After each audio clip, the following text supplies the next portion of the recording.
Welcome, everybody, to the Tommy Christie Show. I'm joined today by Neeramitra Reddy. Neeramitra is a writer, one of the top writers in Medium, actually.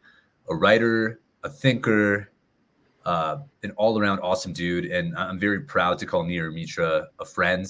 He's based out of Bangalore, India, so pretty much on the opposite side of the world as me. We're about 12 hours time difference here. Neeramitra, how are you doing this morning for you, this night for me? How are you doing, my friend? I'm good, brother. I mean, you gave me a very kind and pleasant introduction. So yeah, thanks for that. Thanks for conveniently omitting all the not so positives. But Hey, yeah, I think it's a good day. It's a morning. I'm slightly sick, but then I hope that doesn't interrupt the quality of our conversation. mhm. I don't think it will. I think you've got a great attitude. As long as you're tapped into something bigger than yourself. I feel like this conversation is going to go great. Neeramitra, I read one of your articles yesterday, and I really loved it. It's called "Once You See God's Hand, You Hmm. Cannot Unsee It." What is God's hand, and how can we recognize God's hand? It's I'm really glad this is the first question because that was an article I poured a lot of love, effort into, and it was well received. But then you realize God itself is a word that carries a lot of mixed connotations along with it. To someone who doesn't believe in God, it signifies religion. But then, if you look at the origin of the word God, right? God stems from a Proto-Germanic and Proto-Indic word, which really burns down to the meaning saying to invoke. Like that's literally the meaning of God, to invoke. Hmm. Then the way I like to think about it is, what is it that we are invoking? Of course, is it our own higher self? Is it conscience? Is it morals? Is it inner voice? Is it cosmic forces? Is it dharma? Is it nature? Whatever you want to call it, we all know that there is something else keeping the fabric of the universe together. Because if you look at, if we all had our own way and there Hmm. was no this stitching together force, right? I don't think the universe would work in this beautiful, absolutely, arbitrary state. Even if gravity were changed by 0.0000 something, you Hmm. would have the entire universe collapse within itself. So I think there are a lot of these things which are meticulously chosen. So there is a force organizing it. That's what I refer to as God. And then when you say God's hand, I think this force can reveal itself. And the way it works in my own life, what I've noticed is, and in the people that I've seen, the better you get at recognizing God's hand when it works. In the beginning, it might not just seem like that, but then after a point, you start, and yeah, the better you get at it, it's pretty simple. It reminds me of a quote in The Alchemist. Hmm. It's a beautiful anecdote. It'll allow me to set the scene here. So, in The Alchemist by Paulo Coelho, right, one of the best books ever written. Like this is an absolute reread, like lifetime reread for everyone. And so it's about a little boy following his personal treasure. That's something we don't do in the modern world anymore. We don't follow our personal treasures, where our legend is and where we are supposed to go in lives for our souls to essentially evolve to their highest potential. So and then he meets a king who gives him two stones, Urim and Tumim. The idea is simple. If you are in doubt at any point along the journey, just pick one of the stones out of your pocket, and whatever you get, if you get Urim, it's a yes. If you get Tumim, it's a no. It's a pure yes or no type decision. Now the interesting part is the boy does not question the magic of the stones. That is totally irrelevant. Those two could be like absolutely regular stones in his pocket. So you see, the beauty here is not about whether the stones are powerful, whether they'll give you the right choice. It's purely about creating conviction. And after a point, he discovers that there's a hole in his pocket. So these two stones could fall out anytime. The crazy part here is he doesn't mend the hole. He sees God's hand working there. There is a hole for some reason. So if the stones have run their course, they will fall out of his pocket. And that's okay. So he'll start making decisions of his own. Hmm. So it's all about letting go and accepting just really Yeah. the innate organization of reality. Absolutely. Yeah. Okay. The way I like to think of it as humans are, we have something called will. People call it willpower, but then let's just run with the word will. and the universe has a will of its own because it's Mhm. a living organism of which we are all parts of in varying degrees, right? And a lot of people say they can distort reality and get what they want. Yeah, absolutely you can, because you have will. That's what makes humans special. Animals don't have will. Insects Mhm. don't have will. We have the same attribute that the cosmic stitching force has. You want to call it God, you want to call it creator, whatever you want to call it. Now the idea is, do you want to pit yourself against this force, or do you want to pit yourself in a way the force pushes you along? It's like there's a hand pushing you this way. Now you're trying to go against it. Of course, if with enough will, you can push against it and distort things to the way you want it in a local space, right? You can't, of course, like distort the entire world to the way you want. But with enough will, you can distort things around you, your goals, your living conditions, the people you have. But I'm starting to realize, and I've had enough evidence in my life, that rather than resisting the force, it's better to actually run with it. I want to see what direction God's hand is pushing me along, rather than me choosing a direction and, if God's hand is along the way, I don't want to just push past it, break past it. I think that's the core philosophy here. So, based off of that, is there any difference between, let's call it God's hand and your personal intuition, or are those the same things in this context? I think intuition isn't really a product of the ego. I like to think of it as the ego versus the non-ego. Everything else, not I. Intuition doesn't always, for example, motivate you to do the best self-serving thing. You must Mm, have experience in your life, right? Gut instinct, intuition. Maybe you reach out to someone who you had a fight with, or you bully, and you say you forgive them. A lot mhm, of like selfless things happen from the intuition, is what I've noticed. Many a times it works in ways where your intellect wouldn't have worked that way. Logically, you wouldn't work that way. Logic is incredibly ego centered. You cannot think altruistically, logically, if that makes sense. You cannot say, okay, logically I want to help thousands of people, and that desire itself does not come from the intellect. That is an intuition, or that is divine inspiration, or morals, or ethics, or the source of it is different. So yeah, I think it's intuition versus intellect. They can work together after a point, and I've seen them work together, but for the most, I think the source is intuition. mm. So it seems like going with God's hand requires a lot of, I guess, discrimination. Like you must be able to recognize when Hmm. God's hand is at work and when it's not. I Hmm. get, how do you develop the ability to discern what is God's hand working with you? Because that sounds, I love the idea in theory, but it seems like there's a degree of skill that it would Hmm. take to tune yourself in with that. Correct? Absolutely, and I can guarantee you will go wrong a few times. You have to go wrong with this, otherwise, there's no way to be absolutely right about it.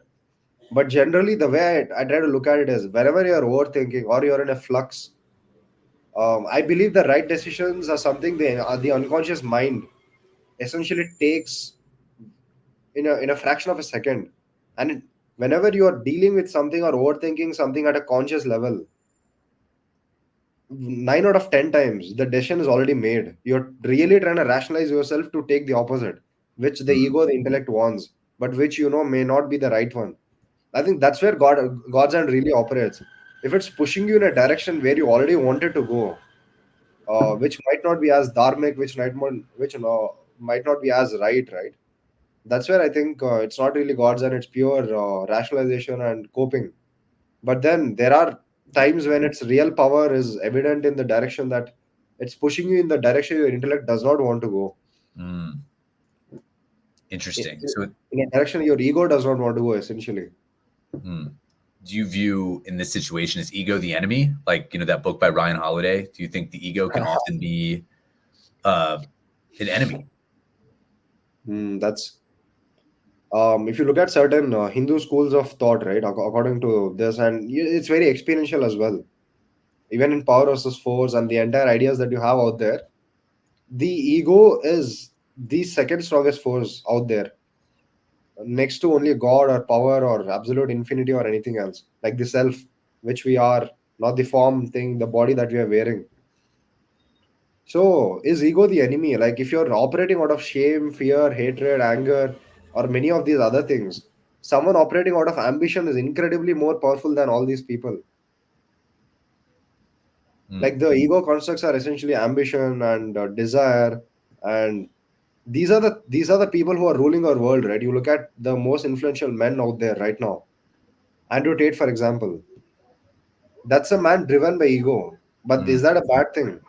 I mean, he has a lot of power, but a man driven by God would easily outdo him, essentially, outstrip him of his power. So I think until you come to a point where you have that ability to really channel your ambition and strong ego, I don't think you'll be able to transcend that and get to the final level. So I don't think ego is the enemy for a large. Um, I think for the large population, for the general majority, ego can be really helpful unless you get out of those lower mental states. mm. So ego is kind of like a necessary level, more or less, that you have to embody throughout your journey of life, or else you won't be able to. Like you need to embody the ego so you can ultimately transcend it. That's my understanding of it currently. I'm also at a stage where I, of course, haven't achieved anywhere as much material success as Hamza has or Andrew Tate have, and all these people, right? So there might be some validity to the question, as it's something I've been thinking a lot as well. Should you just max out the ego, essentially just do everything the ego does, and then be humbled by it? There's this line in this excellent book called "Light on the Path." Like, let me just get the book. Give me a Oh, yeah, second. yeah, no worries. So this book, right? Hmm. Oh, sorry, it's blurred out. Yeah, what's it called? It's called Light on the Path. It's okay, fine. I think So you yeah, would need to put it like right next to your head to see it. yeah, is it visible? Now it's like too bright. Oh, there it is. I can see it now. Yeah. Beautiful. Light on the path. So this book has some rather interesting origins. The reason I brought this book is I'll just explain that. In this book, there is one line which goes, "Work as those who work with, who have like intense ambition." And the line before that goes, "Kill out all ambition." Then the next line is, "Work as those who have intense ambition work." So it's a paradox. Then you Yeah. understand the problem here, because to paraphrase the book again, it says ambition is a necessary teacher. When its results turn to dust and ashes in your mouth, then the disciple shall walk the right path. It's excellent because this is true. You must have seen these in certain incredibly influential fiction books as well. The king, the leader, the one who's like built his empires everywhere, he sees everything crumble to dust. Then you realize all these form constructions that we are making is absolutely worthless. But then until we come to that point, we won't get there, right? We still have that urge of it's like they say the main corruptors of man are women, power, and money, like wealth. I believe, personally speaking, if I'm being honest, power and wealth have lost all their charm for me. Like, even if someone offered me a couple of $1 million for something which went against my values, I wouldn't do it, even if it's like a minor infarction. But with women, I mean, I have to admit that that's something where still there's a lot of desire within me, and so maybe I have to work that out. I have to see how that will be worked out. But generally speaking, you have to have a certain level of ego validation before you can transcend it. I don't know, Maya, if you can transcend it otherwise. Mm. It makes perfect sense. Like you can't transcend something that you've never really embodied before. So Mm. that makes sense to me. So you had mentioned, yeah, I love to be abstract and philosophical. These are my favorite types of conversations because I think they really get to the root of reality. You had said power earlier. Like, what does power mean to you personally, Neeramitra? Like when you use that word, what does that really mean? A lot of my ideas of power and force are derived from David Hawkins' book Power versus Force. That's where the source is. That's the I've always wondered, I've always known that the kind of power exposed in the media and exposed in pop culture was never truly power. Like, I never understood it. It's always like you're a big fish and then you sort of eat the smaller fishes, but then there's always a bigger fish eating you. So I was wondering, how is this true power? All the criminals, gangsters, thugs you see online, or or even in terms of fighting, or where people say, power is shown, right? Even power lifting, for example, there's Yeah. always someone who can outlift you. There's always someone who can outfight you. There's always someone who's richer than you, more powerful than you, who's connected better than you. So then I realized this isn't true power. This is pure comparison. And I started being drawn to these sages. For example, the Vietnamese monk who set himself aflame in protest against the Vietnamese government. It's a Hmm. famous photo. You can just look it up. The flaming monk. It's So this, Rage Against the Machine, their album cover. uh-huh. Rage Against the Machine is a rock band in America, and they have one of their album covers is of that photo. Oh wow, that's interesting. I didn't know that. Yeah, And yeah. then that really speaks to you. You realize this is a man who no living being could have done anything to. I mean, his body is burning, and he sat in a lotus pose, unmoving. Then I realized this is power. Like, how can there be any power superior to this? What this man is displaying here. Hmm. And I So, think, oh yeah, go ahead. so I think power is really about. A lot of people think it is what you have, like what you value, or how much you have, or who you know, and everything, right? Hmm. Like people think power is accumulation. I think power is subtraction. It's like what do you identify with, the lesser that happens. If you don't identify with your clothes, you're powerful. I mean, with your assets and with your friend circles, then the ego shrinks even further. Then you stop identifying with the body itself. I'm not at that level. I'm at a level where I don't identify with the things I own, with the car I drive, all these things. But I still am at a level where I identify a lot with my body, and I see that's where my power is limited. So maybe there will come a point where you don't identify with the body or the mind or anything else. That's the realm of sages and shamans and all these people. And you cannot really overpower them. By definition, you cannot overpower them. They don't identify with their body. You stab them, nothing's gonna happen. So I think power is literally about less. It's subtraction. Like how much can you remove from your self identity, from what you think is I. Hmm. So it sounds like for you, if I'm hearing you right, please correct me if this doesn't sound right, but it sounds like real power is detachment, more or less. Absolutely, yeah, yeah. Okay. Detachment.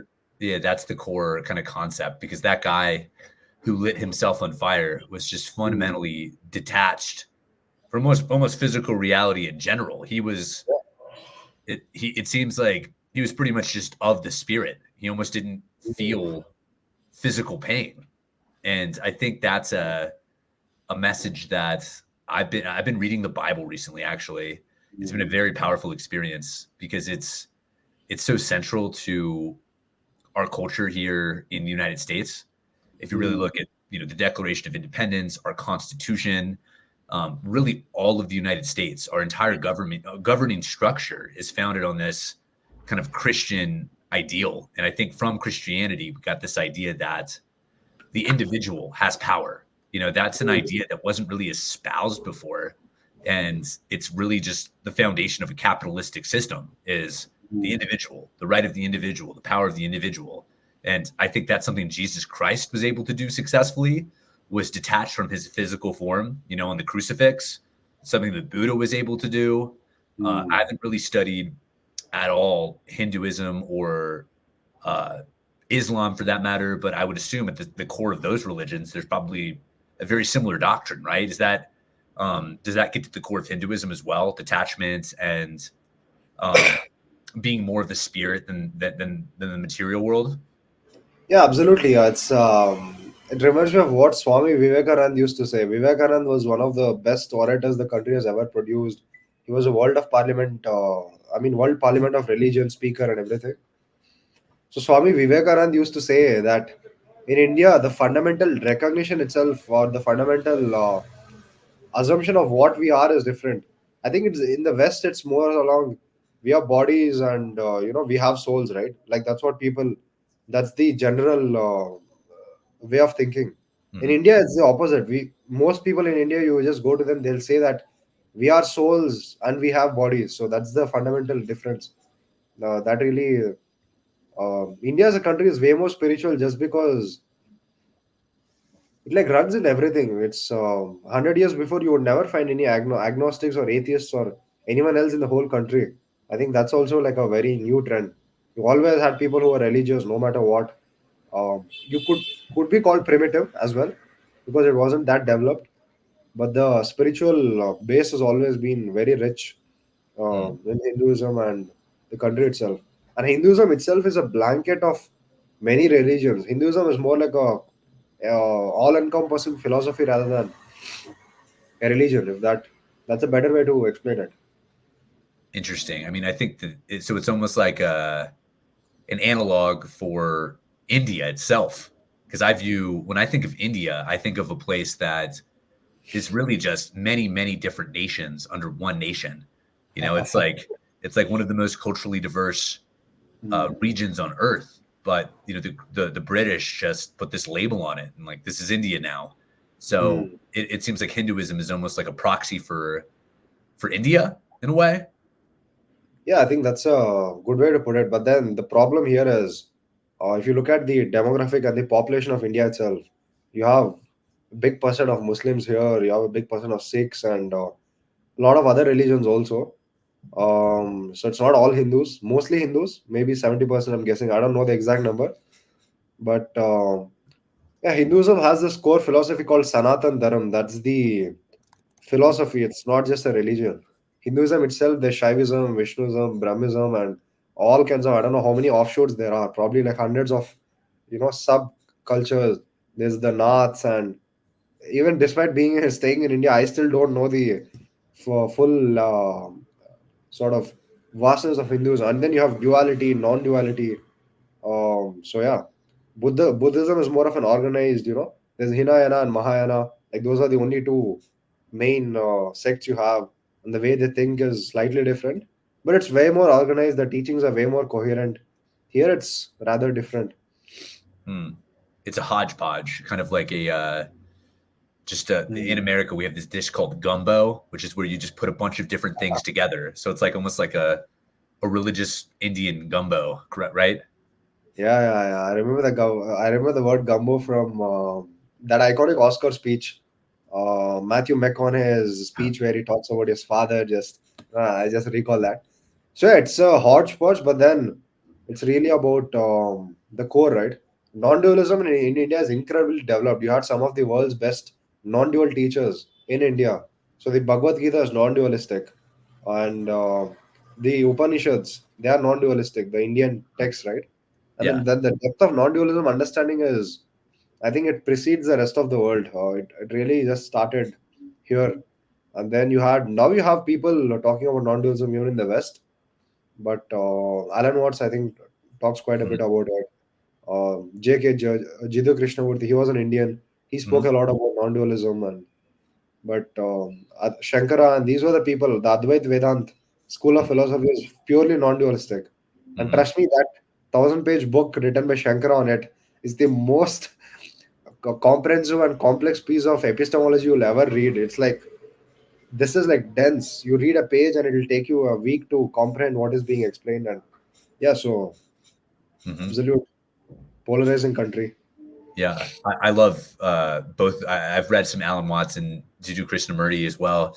Krishnamurti is, I would also say his writing is like that. You could really Mm, just study each page for an entire day if you really wanted to. His work really reads like he's a great sage. mm, There's no other way to talk about it. And it's been interesting too, like delving into Christianity of late.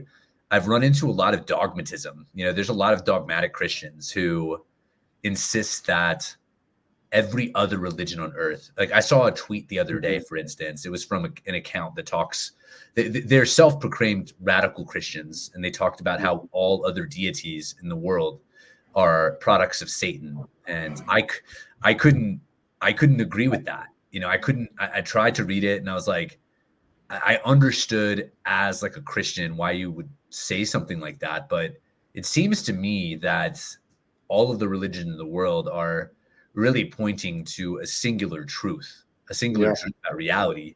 So as much as I love the Christian faith, it's a beautiful, beautiful religion. I could never bring myself to believe that billions of people around the world are like Satan worshipers just by virtue of the fact that they were born in an arbitrary region of the earth where this wasn't the prevailing system. Does that make sense? that makes a lot of sense. And the issue with radicalism is you are going against the fundamental underpinning of spirituality. Hmm. The entire, like the core, the pulsating core of what spirituality and religion and self-actualization is dissolving all sense of separateness. Like that's the absolute core of it. Now we believe that you and I are different entities, the bottle is different and everything else is separate, right? And once you come to a point where you realize everything is connected, everything is just one, it's all one, that's really the entire point of what spirituality is. If everyone realized I am everyone, how different would the world be? Would you need rules? Would you need laws? Would you need, you know, the justice system? Would you need borders? Would you need definitions of nations? Would you need armies? You wouldn't need any of these things. Purely because people think it's me versus the rest of the universe, right? That's where the issue lies. So when you're looking at any religion and the radical side of it, you're making the same mistake again. You're Mm. essentially just cutting yourself out. The same separateness is being created.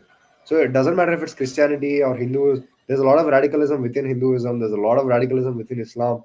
There's a lot of radicalism within every religion. It's not even about the religion. It's really about the radicalists. If you're a radicalist born within Islam, you will be a radical Islamist. If you're a radicalist born within Hindu, you will be a radical Hindu. So I think it's really about the person. It says a lot about who they are, the people in it, rather than the actual religion itself. That's how I Mhm. view it. No, I think that's a much healthier way to perceive things because if you do take a radical perspective on, let's say, Christianity, for instance, you look at a country like India and you would have to come to the conclusion that over a billion people are demonic Mm. Satan worshipers. And that just that doesn't sit right with me. That just doesn't seem real. These are human beings everywhere, and we're all on the same planet together. We're all having this beautiful experience of life, and we're all trying to make sense of it in the best way that we know how, with the Absolutely. best with the best tools and the best teachings that are available to us. So I don't think that any of these religions a have a monopoly, Mm. on truth, or a monopoly on the core essence of what's going on. Mm. It's interesting because circling back to David Hawkins, right? Hmm. David Hawkins has done research on what the purposes of certain avatars. We call them anyone who's reached. He has a scale of 0 to 1,000. Yes, I've seen this. Consciousness 0 and 1,000. Yeah. I mean, you must have seen it around on the internet as well. The Hmm. map of consciousness and what, and anyone at the level of 1,000 is what is called an avatar. Someone who is God in human form. If you, whatever your definition of God is, it could be Jesus, it could be Buddha, it could be Krishna. These are all known. Like these are calibrated to be avatars. I don't know how the calibration is done at those higher levels. You need to be very integral yourself and the muzzle testing method that's used, right? Hmm. And what's interesting is he was also looking at what the purpose of, let's say, Jesus versus the Buddha was. And what's interesting is Jesus was apparently sent to earth for salvation, and the Buddha was, his purpose was to teach enlightenment. And based on whatever I know, this sounded really true because a lot of the Christian faith, based on what I know, which is very limited, it's about forgiving, and even Jesus himself, he was the pinnacle of forgiving. There are men here crucifying you, taking nails and nailing you as you are in excruciating pain, and the last thing you say is, "Gods, they don't know what they're doing. Father, they don't know what they're doing. Like, forgive them." Mm. I hope I'm not butchering the paraphrasing, but something along those lines. So I think the Jesus is like the pinnacle of just forgiving and just salvation. It's what I call a saint versus a sage.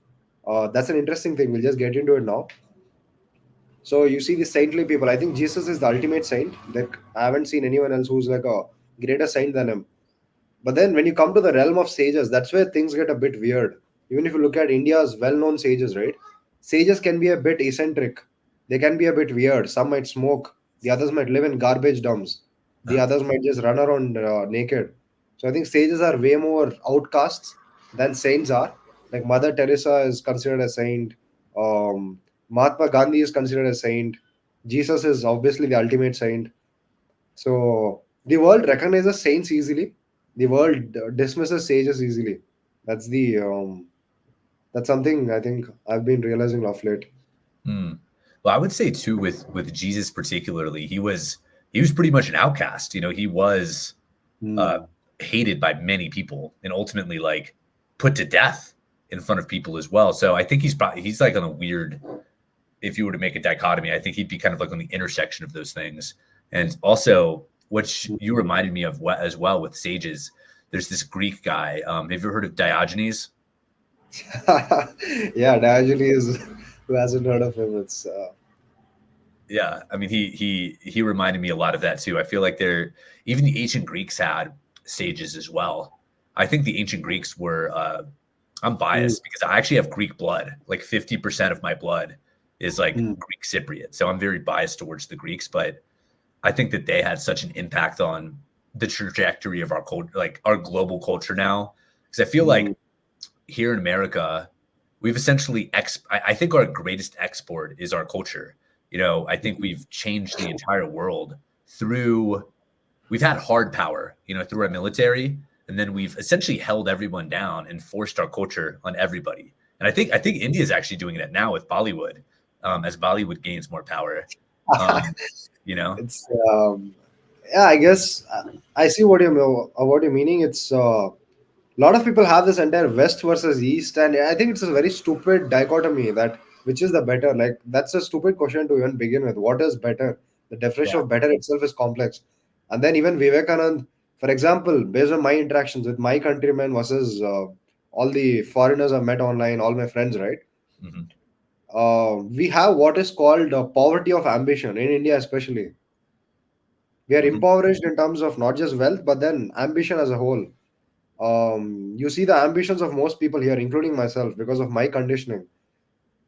Every time I speak to someone from the West, it's like they have this burning desire to do more, create more, build a following, build a business, retire their mother, retire their parents, and the desires aren't just like limited. Here, it's like you get to a point where you're just earning a certain level, and then you're set. You're not worried too much. We have a saving culture here. We don't have enough ambition. We have a more content with what we have culture, which is helpful, which is great. But at the same time, there is a lot to learn from the West. What the West can learn from the East is how to be content with whatever you have, and mm, a lot of that is on the spiritual side of things, essentially. But what India and all the Eastern countries have to learn from the West is absolutely this: the open-mindedness to consider things, to be open to experiences. You wouldn't believe it. Paying for digital products isn't a thing in India. It's crazy. Like mm, now, it is becoming a thing slowly, and yeah, people don't really understand the value of self investment, self transformation. And that's why you see all the titans in the online business space, in the online entrepreneurship space. Even if there are brown people, right? They weren't, they weren't even first generation immigrants. They had to be second gen immigrants. They had to literally be people raised in the West. So then you show it's not about nature or nurture, it's purely about nurture. Even Indians who are brought up in the West, so a lot of them are in the space. I think Sahil Bloom is a famous writer. hmm He's an Indian, and Chamath Pahilpitiya, he's Sri Lankan. He's one of the Nepal greatest. Ravikant. Yeah, Naval Ravikant, exactly. We don't need a better example than Naval itself. So I think from a materialistic lens, the West has is just like the king. If you want to have those material prosperity and everything, the West really teaches you how to do that. I think we need a balance of both. I've noticed you go both sides. You just take both to the extreme. You are totally like, yeah, that's dangerous. If you take either of them to the extreme, you need a balance of both. hmm I totally agree. I think we need much. I think you hit the nail on the head in many cases there. I think we need more just being content and okay with what we have, because if you're happy with what you have, then you don't need to do anything else. I Mm, remember so I mean I live in the USA. This is I think it's the richest country in the history of the world, in terms mm, of just pure material wealth. And there's a lot of people that I see around here that are just miserable. A lot of people that are just sad, depressed, obese. It's really a crazy phenomenon. I think that mm, with the wealth that we have here, we make up problems. We have all type like the phenomenon of wokeism, for instance. I think it can get a little bit overblown, especially on a place like Twitter that's a little bit right leaning. But it is a thing. We have people in the United States that I think are making up issues because of how wealthy we are and how easy things are for us. It's so easy to make a living here in a lot of ways. Like it's becoming tougher. Inflation's getting worse. I think the global playing field is getting more competitive. I think there's a lot of people in India that are like yourself that are starting to compete with Americans in the open market of the internet. And Yeah. I think we're losing our hegemony in some ways, but I do think that there's a lot of bad things that come with such unbridled material success. Like we are in the United States, generally speaking, we are very materially wealthy but spiritually poor. I've never traveled to India. I would love to. I want to spend some time there, but I went to Guatemala a couple years ago, which is this. It's a Central American country that is certainly it's a third world country, and I would kind of observe the people there. And I was in some rural villages where people were just incredibly poor, but I would observe them, and I saw that they had their families. They they had a sense of happiness and just contentment with what they had. This little plot of land in this beautiful country. They were alive and they were eating food and they had enough to live, but they seemed spiritually rich. So when I see a place like India from afar, it seems like in a lot of cases there's a lot of poverty in India, but you guys have a lot of inner peace. I think the entire issue with India is, in terms of wealth, at least, where if you're talking purely material wealth, um, I think in the US there's like a baseline. You don't have people who are extremely poor, and you don't have people who are like extremely rich. And I mean, one of the world's richest men is an Indian, Mukesh Ambani. So in India, you have a lot of these, tycoons who hoarded like billions, and billions in India are crazy because of the purchasing power parity, which is around 1:4. If you do the math, right? Mhm. Anything that's, for example, if I'm earning $2,500 in India, I can live a life that 10K a month would afford me in the US. Like that would be the correlation essentially. Mhm. So you got people who are like uber rich, who are ultra rich, and then you got people who are ultra poor as well. There's a big middle class also, but then this is where the gulf really, really stretches. And even in India, given the population that we have, if you say you're a top 1% guy, it's Yeah. funny because then you look at the number. It's a country whose population is 1 billion. So what does top 1% in India mean? What is one? We said 1%. That would Yeah, that would be like what? top 10 I million in the country. like yeah, 10 million, right? Like that really changes it, right? It's not when you say I'm a top 1% Indian man, like yeah, you're literally saying there's 10 million others. You're not Yeah. competing with 1 billion or two. So it's in this country, even with wealth also, what it takes to get into the top 1% of wealth isn't that high. But then you push it higher. That's where the numbers really skyrocket. Top 0.1, top 0.01. That's where you get into like real filthy wealth, which happens a lot in India, especially with marriages. You must have seen people, the richest of the rich, spend around, I think someone spent around 15 million on a single wedding function. Wow. 15 million US. Yeah, 15 million US. That's crazy. I mean, I actually I heard that India's population is almost like 1.5 billion right now. Yeah, yeah. So it's Yeah, I think you recently passed China as the most populous country on the planet. And it's kind of bizarre if you just look at a map of India. It's really not it's big, but it's not 1.5 billion people big. It's kind of preposterous how many people are located in such a relatively small place, on the planet Earth. I think there's a trap there. This is something I realized recently as well. I was also wondering, like the US is large area wise, but when you look at the map, right, the Mhm. world map, it's a Yes. 3D to 2D projection. So when you project anything from 3D to 2D, there's a loss of data. There's a Mhm. loss of certain perspective. So when you look at this entire thing like wrapped around, right, and it's just like straightening it out as a map, the US looks larger than it actually is, and India looks slightly smaller than it actually is. Yeah. Countries like Africa look the same. They don't look bigger or smaller, even Australia. So Mhm. I think that's where the real confusion arises. If you look at Mhm. actual area, um, Well, it's actually, I'm looking it up. India is one third of the size of the USA. like land wise. So it's still pretty crazy, Mm, if you think about it, because we have in the United States about 350 million people mm. over 3x the land that India has. So you know, it's pretty crazy if you stop. Yeah.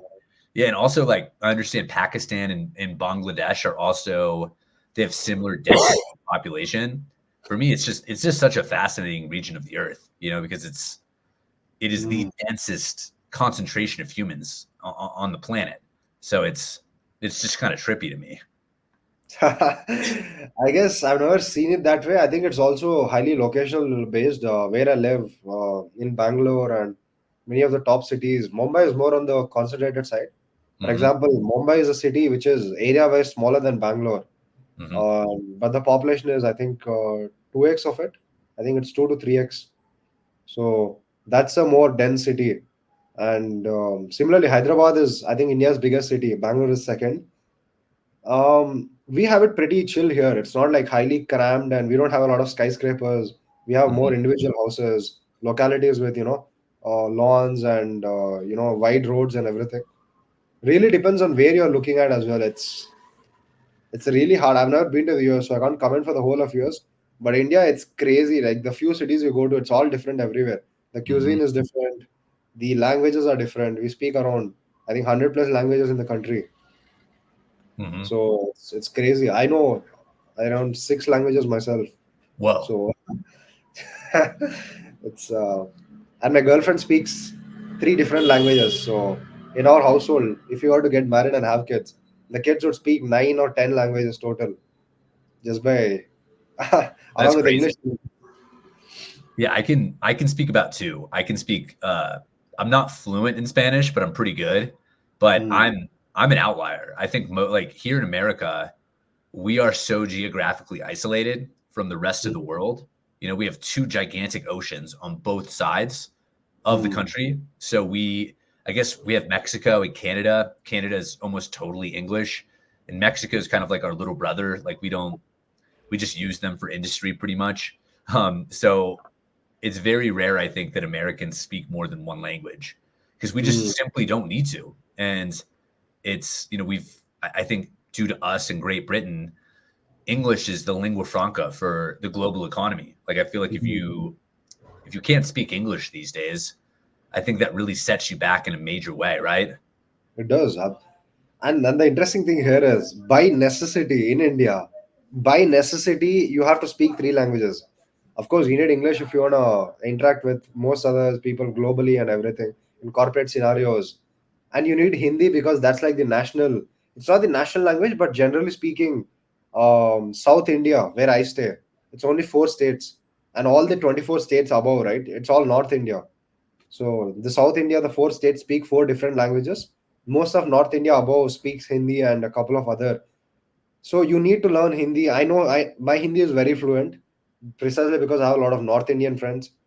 So then, boom, you already have three languages. Your mother tongue, which is Telugu in my case, and then Hindi, and then English.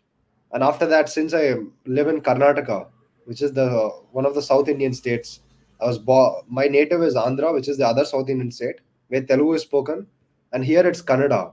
So I know Kannada as well, which is I'm very fluent with it. That's four languages already. My girlfriend is from the other two states of South India, Tamil and Malayalam, Tamil Nadu and Kerala. Hmm. Kerala is called God's own country, and it's a very scenically beautiful state. So she knows another two, and then we have six between us. Then there's Marathi, and it's crazy. The languages here are just they just keep. And if you have like inter-caste, it's a big deal in India. The entire caste system. Um, what caste are you from? What state are you from? What language do you speak? That's a big deal. So yeah, you have people who are born into these cross-bred stay homes, right? I think they'll know six languages just out of necessity. It's Hmm. crazy. It's insane. Yeah, wait, the caste system is still alive and well. That was something I learned about in school about India. That is so. What is the caste system? Is it rigid? Can you move up castes? No, you caste. You cannot change your caste. That's the entire idea of it. It's a lot of people don't care, but then generally, at least in terms of marriages and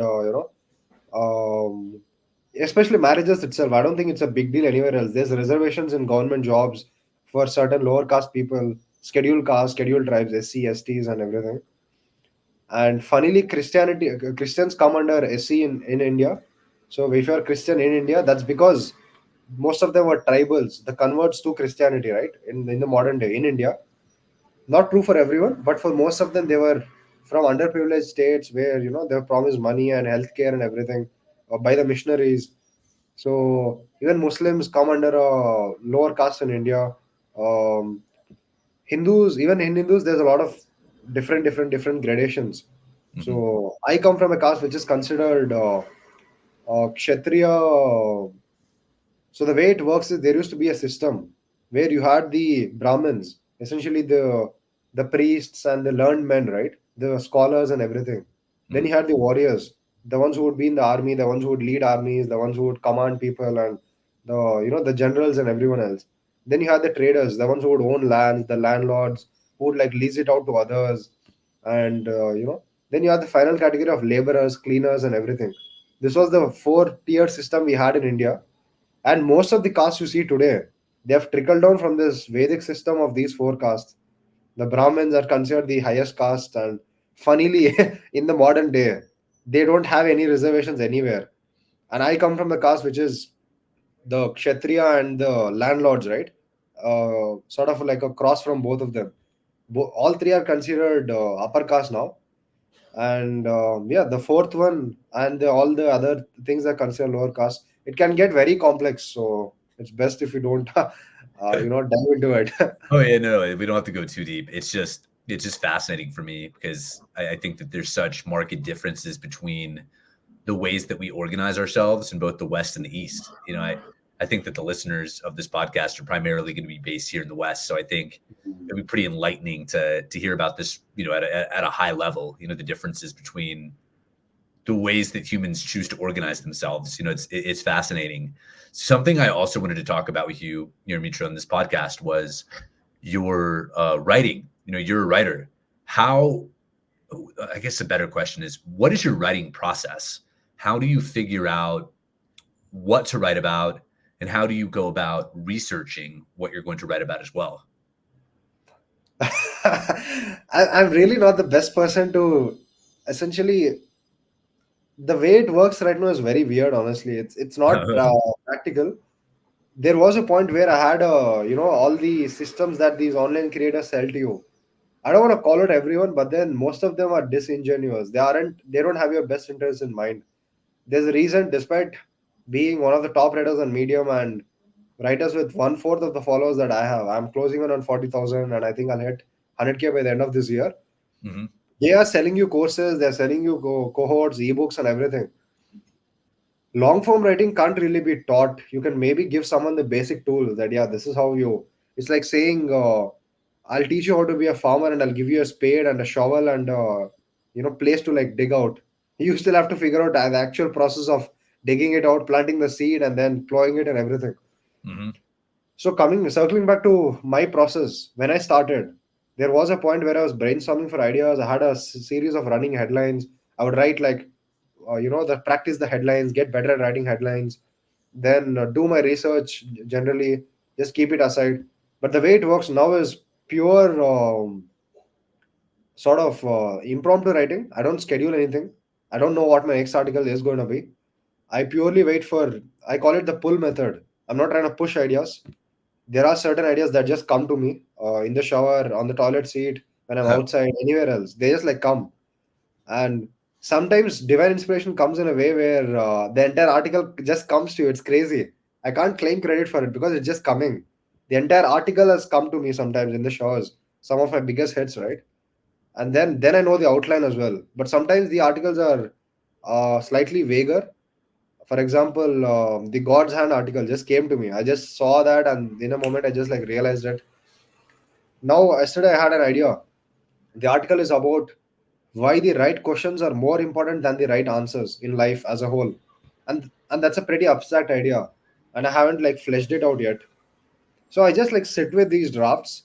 Whatever ideas I get, I just note them down, jot down every idea you get. That's crucial. Live a life that allows idea generation effortlessly. The way you think, You need a very rich, fertile soil in your mind for good ideas to spring out. You need to be a critical thinker for that. You can't accept anything at face value. So the writing system right now is rather simple. I time it by time. I'm like, I want to write 3 hours a day. That involves editing, writing, choosing photos, um, choosing publications and everything else. So I'm purely measuring it by time right now. I want to push that time ahead. 3 hours a day now, maybe 4 hours a day down the line. Maybe if I can push it to 5 hours a day, I think that will be the absolute maximum. With writing, I think cognitive output just really just maxes out at that 5 hours a day. So okay, that makes perfect sense. So you're being driven by God's hand. It's not always that. Sometimes it's just about pull. I'm not gonna look for ideas. I don't look for them. I don't sit and brainstorm. It's never worked well for me. Maybe it works for some people. Again, the crucial part is what are you writing about? What niche are you writing about? It matters a lot. All the ideas that I'm suggesting, the way I write is if someone goes to my Medium profile, right, they see what I write. I don't have a niche. I write about everything and anything under the sun. I write about fitness, productivity, spirituality, God, and mix of all of these things. Sometimes I marry productivity with spirituality, like I've done in a few articles. I marry fitness with all the other niches, and it's a mix. It's a hodgepodge of what I write about. So that gives me a huge canvas to really capture ideas on. I like to view it as surface area. The more niche you are, right, the lower the surface area of you is essentially catching ideas is. Now that I have a large canvas which is open, I have a lot of ideas that just come, stick to it. It's like having a huge net essentially Mm. for good ideas. And lately, I've started doing something which anyone who works with a pull approach like me, right, it works well for them. You need a grading framework to grade your ideas. Essentially, if I have 7 ideas, 7 drafts, how do I choose which one to work upon? How do you? So right now, the way it works right now is I'm using a weighted multiplier. This I believe will work really well for me. I'm just looking at a couple of factors that are important for me, especially in Medium. There's this thing called the boost. It's something where a human curator looks at your article and says, "Okay, this is really high quality." I'll actually press a button and instantly this will like multiply its distribution by a lot. That's one. Like that's one factor which I give a one maybe or no, yes maybe no. For all the other ones, it's like low mid high, low mid high, low mid high. But boost is not about low or mid, right? It's yes or no thing. Sometimes I'm certain that an article will get boosted, so that's a high yes for me, and the score for that would be 4, and maybe would be 2, and no would be 1, 1 2 4. All the other factors that I'll outline, viral potential, for example, impact is big for me. I don't want to write stuff that doesn't really change people's lives, so that's a crucial factor. And the number of leads it drives to my online business, that's one more factor. These are 3. And then the fourth and final factor is how much effort does it take to write. Sometimes it doesn't mean how long the article is. I've written long articles which are super easy to write. I've written short articles which are incredibly hard to write. Really depends on how abstract the idea is and how complex it is. So then I just compute a score. You just multiply everything. One maybe, yeah, I mean, no, maybe yes, 1 2 4, and then low, mid, high for all the other ones, right? Which are 1 2 3, 1 2 3, 1 2 3. That's it. So whichever has the highest score, I'll just work on that article. Like that's the way I'm working right now. I've Mm. graded all my drafts, so whichever has the highest score of out of the lot, that will be the first to be picked up. hmm And how do you limit distraction when you're writing? I think the number one challenge that all creative types have in 2024 is just the limitless hamster wheel of dopamine that is the internet. So how do you personally tune out distractions and focus? I use a combination of apps for that. There used to be a time where this thing was so hard. This urge to edit while you write. This is a mistake rookie writers make. You shouldn't be editing while you write. Maybe if you get a bit advanced and you're comfortable playing around and breaking rules, right? I believe every rule has to be learned and mastered so well that you become comfortable breaking it. I break a lot of traditional writing rules at this point. But 3 years ago I couldn't do this. Even 2 years ago I couldn't do this. I had to stick to certain rules, which are do not edit while you're writing. That's crucial. And at the same time, do not break your flow of writing. If you're writing, you shouldn't ideally stop anywhere, especially if you're a beginner or you're in the first year of writing. The way I used to ensure this was I use this app called Cold Turkey Writer. So What's it called? that it's called Cold Turkey. How do you spell that? COLD, cold, turkey, as in Oh, Thanksgiving. cold turkey. Okay, Yeah. got it. Cold turkey. And that's the best writer you can use as a beginner writer or even as a pretty intermediate. So right now, I still tune out distractions. The way it works today is I no longer use cold turkey always because my writing doesn't involve free flow writing anymore. Now it's a lot of assembling. I have to assemble ideas. I have to leave empty spaces. Sometimes I'll just essentially research slightly in between. But if anything involves like a free flow, if I'm writing an emotional article, if I'm writing something which I have a good grasp on, I'll still use cold turkey. And the other way to block it is simple: block WhatsApp, Gmail, Slack, everything else using this app called Cold Turkey Blocker. Same company, it's free. And then that's the same I use for pawn blocking as well. In terms of whatever I've blocked, and I've wrote an article on the same. Hmm. And I use an app called the Suka, SUCHA, to track my time, and it has a nudger. Essentially, if you move away to WhatsApp or Gmail, right, a sort of pop up shows up with a voice saying "Get back to work." Really efficient, really uh, sort of helpful. So I use Mm. a mix of these two things: Suka with music on, atmospheric ambience, and then a cold turkey block setup with all the distractions blocked. That's it. Mm.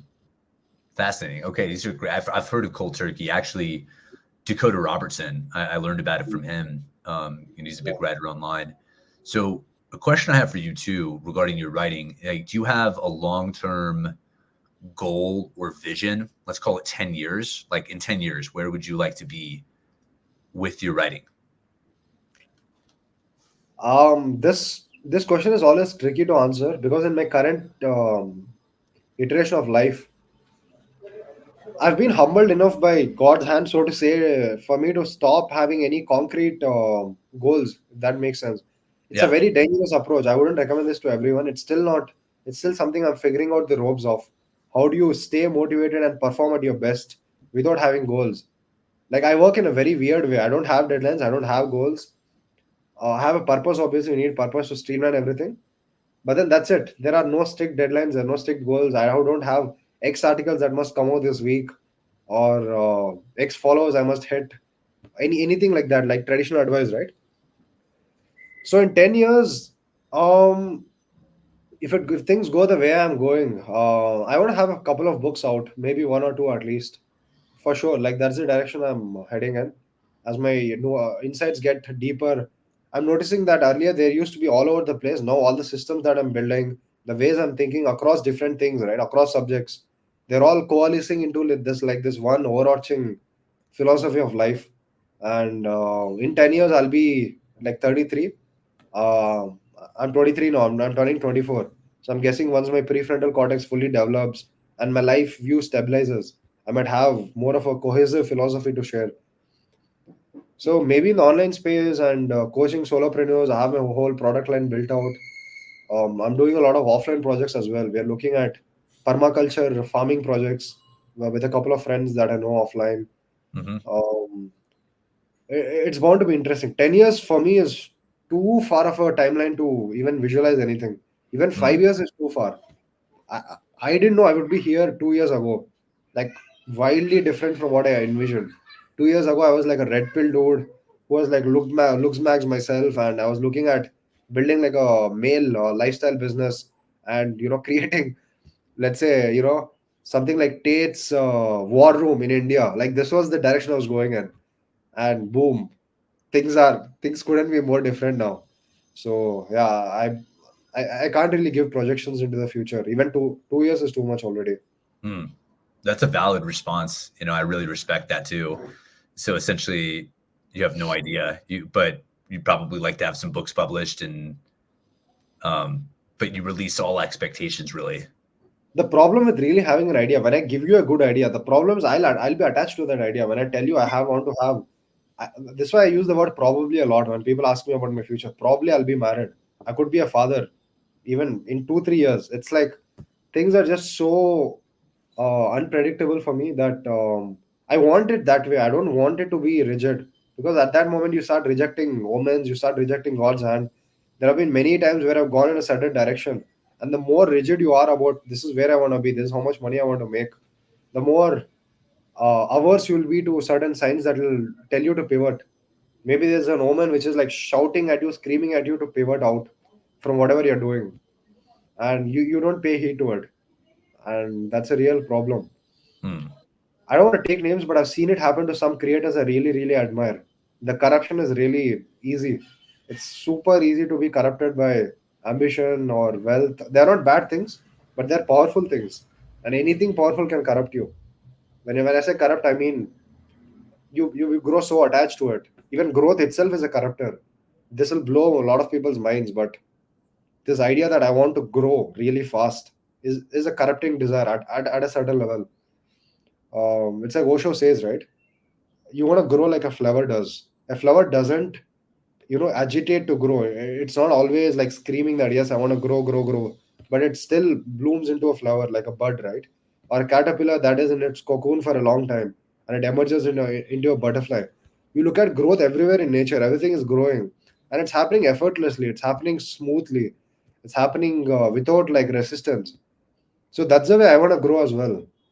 I want to see where the things I have to learn are.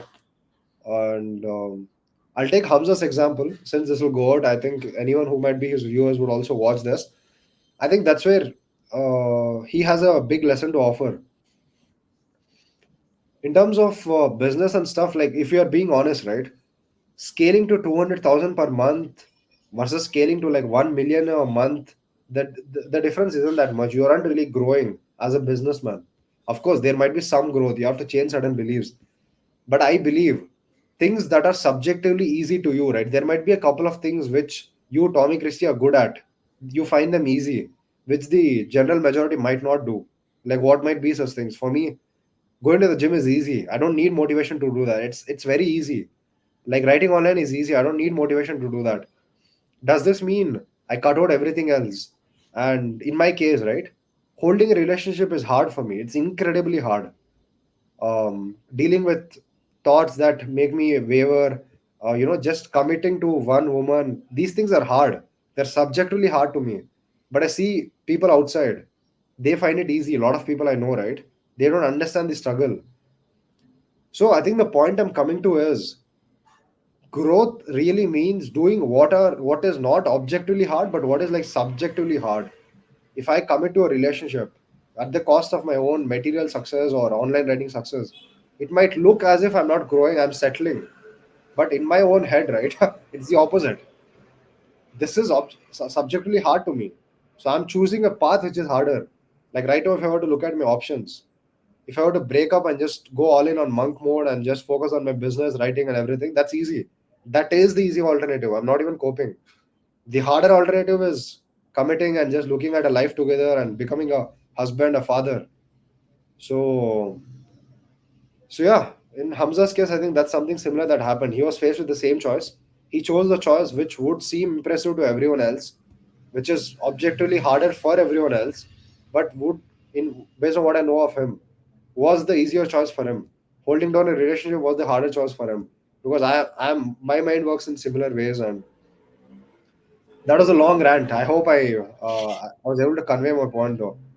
I wouldn't even call that a rant. That was just you're just talking. So I really resonate with that a lot. What came up for me, you've power lifted, right? I used to be a power lifter. Huh, huh, huh. So Yeah, I you, have. I used to in the past as well. you remember RPE, like it means rate of perceived exertion. So it's like you're essentially finding what for you is like the highest subjective RPE. Beautifully put. That I couldn't have. I think put it better. Even RP, like if you're a powerlifter and you're used to training at RP 10, can Mhm. you go to a Muay Thai fight camp and still train at RP 10 there? If you're playing an endurance game, would you be able to run at RP 10? The entire idea of RP, right? You put it beautifully again.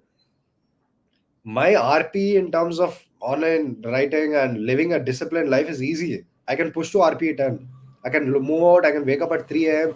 I've done this stuff in the past. It's easy to me. Monk mode is easy. But if you were to tell me to live a more moderated life and grow in certain ways which might not involve like immediate personal benefit, right? Maybe Mhm. helping. I'm getting into that. A marriage, for example, it's something I've been thinking about a lot lately. And people would be like, "You're just 24. That's crazy." But then Ben Shapiro was young when he got married, and there are certain examples online if you see. My subject to RP in this is incredibly hard. My subject to RP in holding on a relationship is hard. My subject to RP in like going out and picking up women is easy. So it's like I think everyone should figure out what their subject to RP is and not just like general whatever RP is. So yeah, that I think is crucial. Mhm. So it's all about. No, I'd really love to harken back to an example you provided because I talk about this a lot in podcasts. I view us as plants. We are kind of like plants. We need a certain amount of light and water to Mm. grow. And I realized in my own life, like my father died when I was a kid, and I was just like a plant that was like in a dark room for years and years.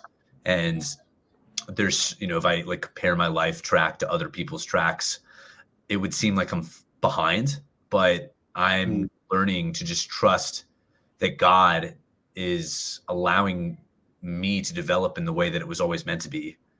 Absolutely. I really think that in a way, just to get super philosophical, I mean, we've been super philosophical the whole time, but I think in a way, time is like this, as humans, we see it linearly. We perceive it in a linear fashion.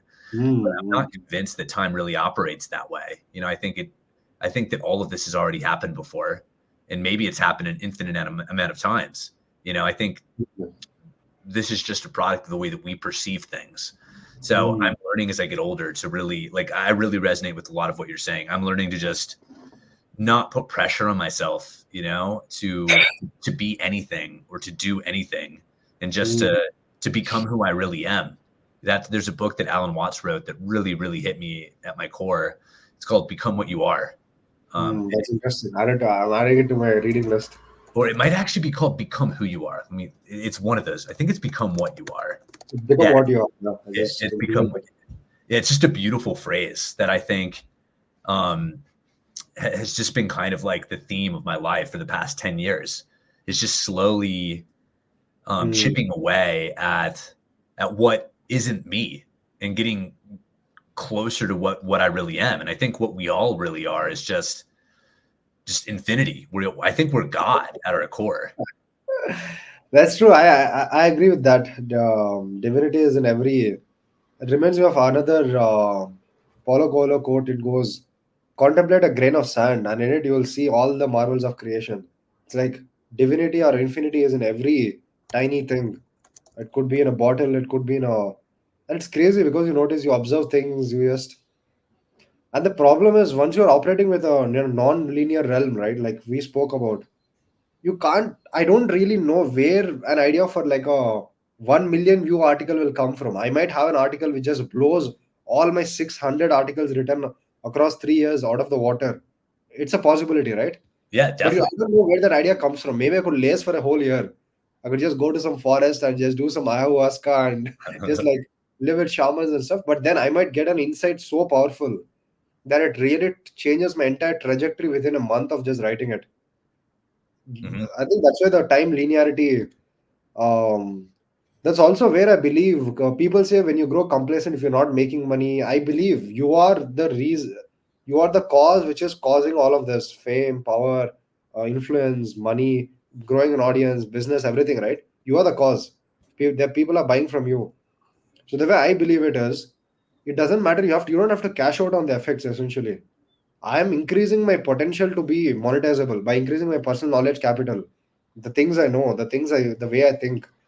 If these things are becoming more and more crystallized and solid and vaster, my value as an individual will keep going up. Doesn't matter if I'm earning the same right now. So if need be in the future, you can just do like a single button press and boom, that's where non-linear time kicks in. All the things you've accumulated over the years. Like an artist who's performing in the dark for like 15 years. Out of the blue, he's a superstar. We have seen that happen a lot. And Mhm. people say it's overnight. How is it overnight? It is just accumulating over the period of time. Even as you said, whatever in the last 10 years, in the next 10 years or something, you might just accumulate so much and it just explodes like a nuke one day. So Mm, time itself is a very limited construct, and going with linear goals, right? That's also very limiting. That's why I have ditched them. Maybe it works for some people, but then the idea of I need to scale my business to 10K a month, then 100K, the idea of scaling linearly itself is flawed, in my opinion. So I've where I want to go in life. So I've just like sort of ditched that way of thinking. It's like non-linearity requires letting go of timelines, essentially. mm. I really dig that because I read on Twitter/X quite a bit, and you can tell when people are really forcing it and when they're really just grabbing and seeking and just they want a certain result so badly.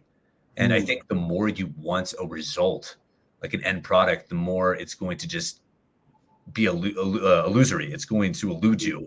You know, Hmm. if you're just searching for this result, I think you just have the secret to life is falling in love with the process and finding something that is, autotelic. Something that's just in and out. Do you know that word, autotelic? No, I don't know what that means. So it's AUTOTLIC. I got it from the book Flow by Mikhaili Csikszentmihalyi. I don't know how to say his last name, Yeah, I but mean, yeah, that's but brave of you to attempt saying his last name. yeah, it's Or- it's really hard. But anything that's autotelic is something that has purpose in and of itself. So, for Hmm. instance, when you sit down to write, uh, I know you pretty well at this point. We've probably talked many hours at this point. I'd say we've probably talked over 5 hours, throughout our friendship. And I get the sense that when you write, like that's an autotelic thing for you. Hmm. It's self-justifying. It is both the ends and the means. So I think if we can just find things like that, like for me, like this podcast, for instance, the only reason I'm doing this, like I have no goal here. I'm not trying to be Joe Rogan. I'm not trying to be Tim Ferriss. Like I'm just trying to be me and have interesting conversations that help me expand and help me hone my ability to speak and hone my thinking. And it's doing all those things. So I think as a human, like one of the main things that we're supposed to in quotes, is find the autotelic things Mhm. that we're good at. Yeah, I think you're way more autotelic that way because I have a lot of. I'm not driven by results, as in I don't want an article to earn me X dollars. But right now, at this point in life, I'm driven a lot by impact. Like impact drives me a lot. If I look at what is the driving factor right now in life, in my current layer of spiritual evolution, I want to change people's life. I want to improve people's lives. So I've been doing a lot of things which are like anti-business. I undercharge my clients, my coaching clients. I let them take buffer times. If you're talking and it's a 1 hour call, right? And if you're discussing something very crucial, I don't mind stretching it to another 30, 40 minutes. It's okay. Like, and autotelic, I think it's a layer even beyond that. I think you go so beyond everything. I think people who can just do something for just the thing itself, I think they go even beyond this altruistic desire. um, that's what I believe. I believe that's an even higher layer of spiritual evolution. We are not even doing it for impact. You're not even doing it to change people's lives. You're not even doing it for anything. You're doing it solely for itself. I find that fascinating. I find that incredibly hard to do, honestly. It might seem that way. I enjoy writing. I enjoy. I don't do it for the money alone. I don't do it for the. But for me, there's impact. There's also a couple of other things alongside. Maybe Mm, that will change. Maybe the ratios will keep changing. hmm It's almost like uh Shiva, like obviously the Indian god. It's like Shiva's like dancing, right? It's like Hmm. this cosmic dance. I think in its purest form, like we're here to just kind of play and dance and enjoy our lives. Yeah, it's and here's where things get really tricky. Like once you come to this point, right? And for example, right now the path I follow, I don't follow one path spiritually speaking. I follow a couple of. I just draw insights from all the ones that appeal to me, and my philosophy is a mix of Osho, David Hawkins, Alan Watts, and Advait Vedant, and a lot of things. But then Vipassana is the meditation that I do, and the Dhamma path that you follow, like the Dharma path. That's where play is given a lot less importance. It's more along just being right, being rightful, being helping people, and that entire the Stoic Buddhism path, like a Stoic essentially. Stoic, even in Stoicism, play is given a really low importance, but I don't think that's wholly right. I'm trying to see if there's a way to just integrate both. That thing where you're just like being responsible for every living being around you and being able to play with it. I know certain people who can play with impact. It's crazy to me. Hmm. They're playing and they're creating massive ripples of impact everywhere. That I find inspiring right now. Being able to do that. You're having fun. You're absolutely enjoying what you're doing, but you're still like absolutely like changing lives everywhere. Hmm.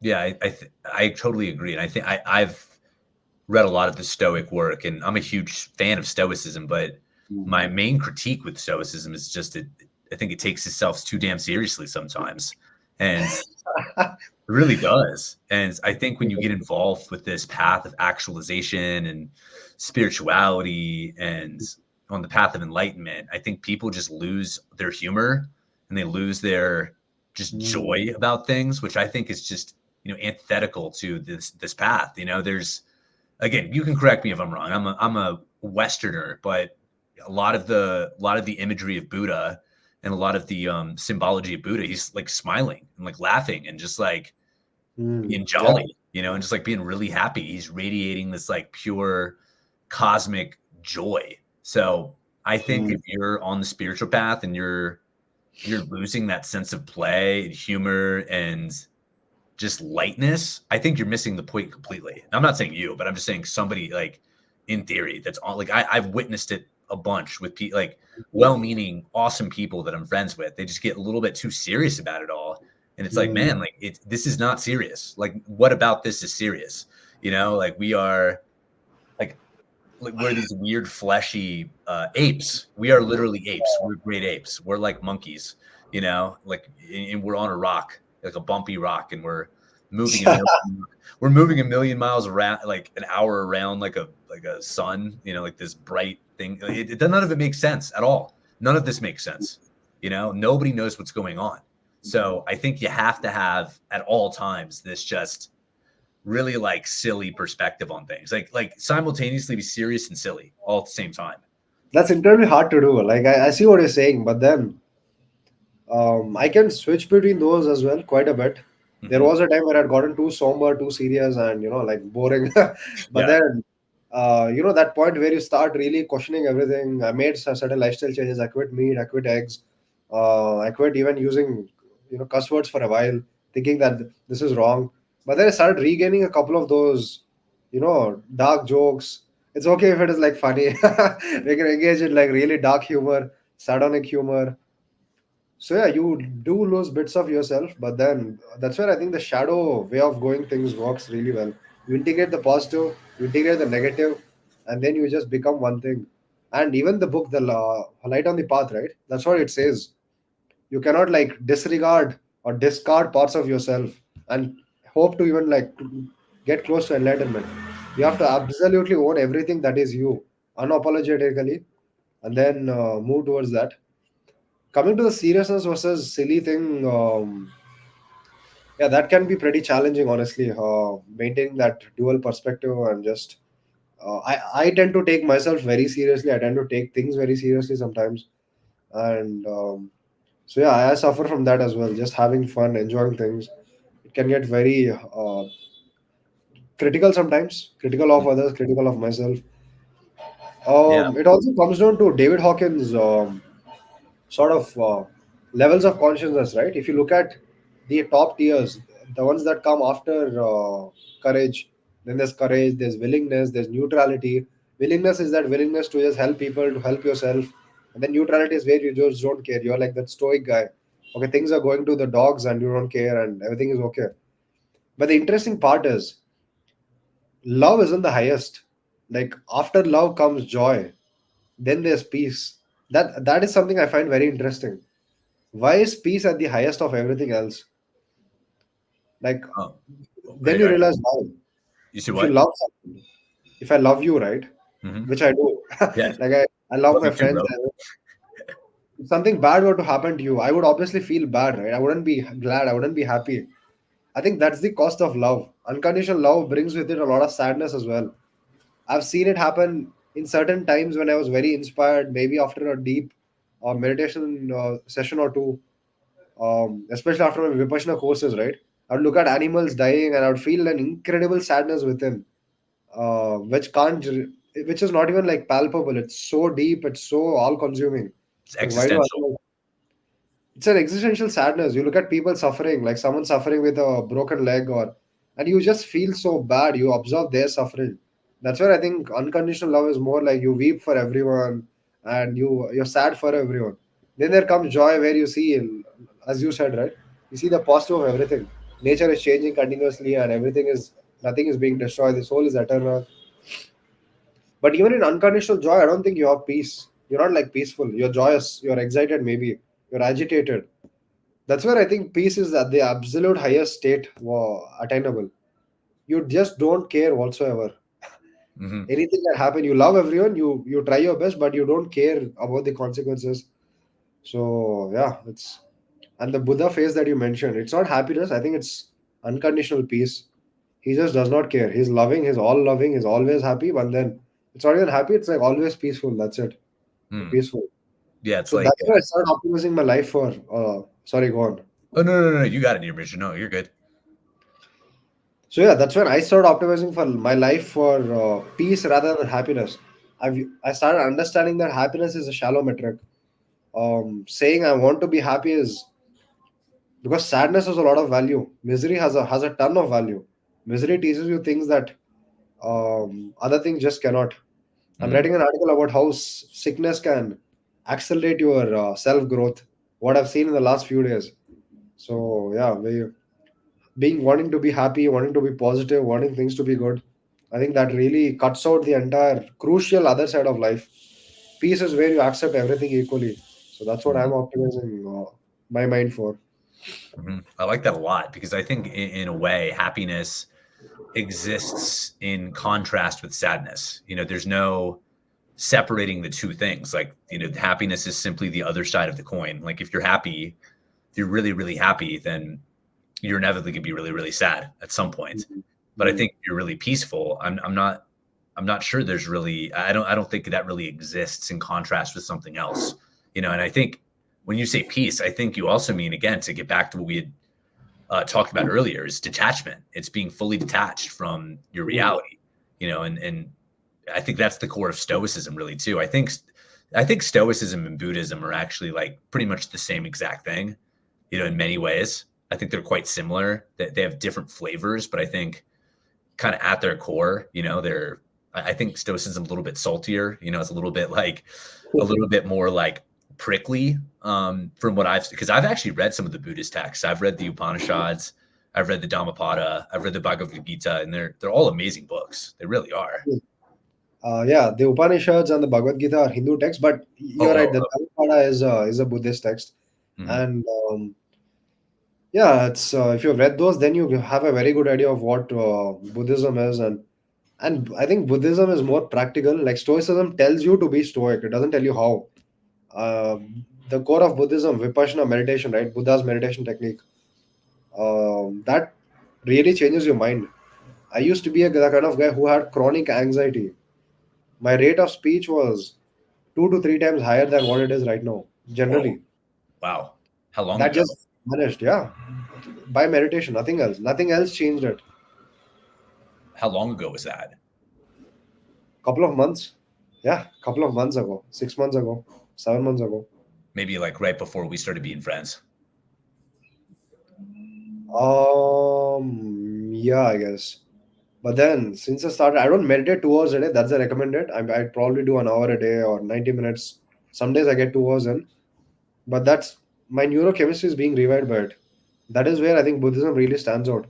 The Buddha found a way to actually cut the suffering link at an unconscious level. All the intellectualization that we do, even all the things that I've said, right? I'm pretty sure I'll just like break them in real life, and then I'll just sit here feeling like a hypocrite. We do that. It's easy to sound fancy. It's easy to sound like noble. It's easy to sound lofty. It's easy to sound that way. Actually, living that way is a much greater challenge. Hmm. I mean, it's like there's a Walt Whitman quote. I might butcher it, but it's like, of course I contradict myself. I contain multitudes. I think it's crazy. I think if you're not constantly contradicting yourself, I think it's the sign of a very mature person to constantly be contradicting yourself and constantly being paradoxical in the things that you say and the things that you believe. I've learned the older I get, the more in flux literally all the beliefs that I have are, and it's a beautiful thing. It's a little scary. And I think a lot of people don't exist in that kind of, not to say that I'm better than anybody, but I think a lot of people are willing to like confront just the paradoxical nature of life itself, and I think that's what meditation, I've been a pretty dedicated, like, I don't, not to the extent that you are, but I picked up a meditation practice about 10 years ago. And I would say it totally transformed my life. I think the main thing it does is it kind of, it gives you autonomy to make decisions. Like there's a stimulus, then you actually have a choice to respond in the way that you want to. Beautiful. Yeah, absolutely. Yeah, I think that's the main thing it did for me, is it actually empowered me to like slow down and make conscious decisions with what I'm going to do in my life. And I think before I was really just purely autopilot for like 23 years without even knowing it. Yeah, absolutely. That's exactly what it does. It really just increases the distance between your karmic conditioning.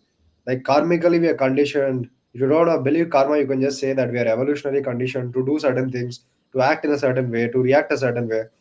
I think meditation or any sort of sadhana which involves going within yourself, it really increases that distance. Now I still see this desire arising. It's crazy. Once you do vipassana and you go deeper, right? There comes a point where you can start controlling sneezes. It's insane. Like I've actually seen it. Sneezes? Yeah, people Wow. say sneezing is an involuntary thing, right? It's not involuntary at all. I'm proof. Like I've done it multiple times. I'm in the group meditation hall. I know if I sneeze, it will disturb everyone. So I have a strong desire to not sneeze. So then I'm just patiently observing the sensations. And you can see how the sneeze sensation just travels up your nose into the eye. When you control a sneeze, when you don't sneeze it, right? And you're just observing how it's moving. You have this strong ticklish sensation which just climb up, and they just make your left eye water. That's it. The sneeze are just gone. It's crazy. A lot of things which we call involuntary are just involuntary for the mass majority of people. Once you start growing conscious, there's nothing involuntary. Hmm. So you meditate frequently. Do you pray, or do you view your meditation practice as prayer? That's where things are a bit tricky. I'm a bit low on the devotion side of things. It sounds like a cocky thing to say, but I find it really hard to bend my head to authority of any sort, even if it is divine. Um, there are multiple paths which are outlined in the Hinduism text also. If you have read the Bhagavad Gita, right, you would know the different kind of yogas: karma yoga, raj yoga, bhakti yoga, and the four paths essentially. Karma yoga means you achieve divine union through work, like what someone like Elon Musk is doing or Nikola Tesla did in the past. Men who have just let their work consume them completely. They have dedicated their entire world and their, you know, Mm-hmm. that's karma yoga. And then Raj yoga is a mix of all the other ones. We'll cover that. Bhakti yoga is devotion. You see certain people who are just consumed by devotion, women especially. Women find it easy to fall into bhakti yoga. They're just like devotional naturally. They find it easy to surrender themselves. And the third path is called Gnana Yoga, which is where I think I'm more inclined towards Gnana Yoga. You realize things from within yourself. It's like you don't respect any other authority except for the inner voice that's coming from within. That is the only thing I'll bow down to. I see. So it's an inclination. I don't know. Maybe I might grow devotional with time, but right now I'm not that hard of a worker. I can't like work by surrendering my work to God like some people can. Even you have that tendency. You're doing work for its own sake, which is great. I don't have that. I don't have the devotion thing at all. I find it really hard to pray. I find it really hard to look up to a deity or be devoted or anything.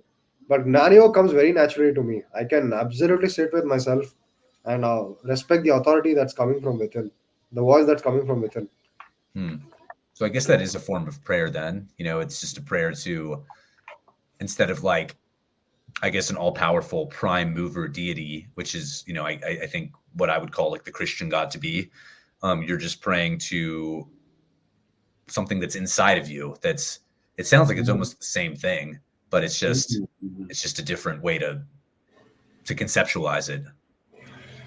Yeah, the approach is really different. Technically, it is within you, but what is without and within are the same, as you just said. So, if you're praying to a god or any other source outside, you're technically praying to the same thing that is inside. I think it's just a way of approach. And Jnana Yoga is essentially the path of a sage, is what I've realized. Because I've met people who are way ahead on the path. I know two men who are, one is 34, the other is 40. And the 40-year-old guy is like a sage. You can get the same vibe from him. He's got the aura going for him. He's got the intense, powerful, reality distorting field surrounding him. This might sound woo woo until you meet him. Within a few minutes of talking to him, right? You start picking his mannerisms. That's how powerful his aura is, the transformational power it has around his people. He's the same. Doesn't bow down to any authority, doesn't bow down to any school of thought, way more rebellious than even I am. Um, and in him, I see my own traits essentially. I'm not as brave as him, as courageous to go against all accepted ideals in society. But he's that way as well. He respects only the voice that's coming from within, nothing else. Interesting. I think that this is a good place to end it, near Mitra. As good a place as any. I've really thoroughly enjoyed the conversation. Where can people find you, near Mitra, on the internet? You just go to medium.com, just search my name, you'll find me. I think that's where I hang out the most. That's where I own Medium's second biggest publication, Health and Fitness there. I'm a writer there. I'm a columnist for multiple publications there. All of my best writing is there. So yeah, that would be the best place to, I think, start. My personal website is up, neeramitrareddy.com, but then I'm still revamping it, so it's not a finished product yet. As of now, Medium would be the best place to find me. If you want to talk to me directly, if you want to DM me or hop on a call or consider working together in any capacity, I think Twitter would be a better place to reach out directly. Mhm. It's my same name everywhere. LinkedIn, Twitter, it's the same Neeramitra. You just search it, you'll find it. Amazing. Well, I've thoroughly enjoyed this conversation, my friends. It's been wonderful. We dove in deep immediately, and I think we kind of stayed there for the entirety of this this episode. And I hope everybody that's made it this far has a great day or a great evening wherever you're located. And I appreciate you. Bye, Yeah, everybody. absolutely. If you have made it this far, please hit me up. I would love to talk to you. The patient talking again this far is gonna be ethereal. So yeah, and it was my pleasure being here, Tommy, and I absolutely enjoy the conversation. I hope the audience does as well. I think that I hope that they will. I know that we did. So good stuff. Good stuff. Well, bye, everybody. Bye bye.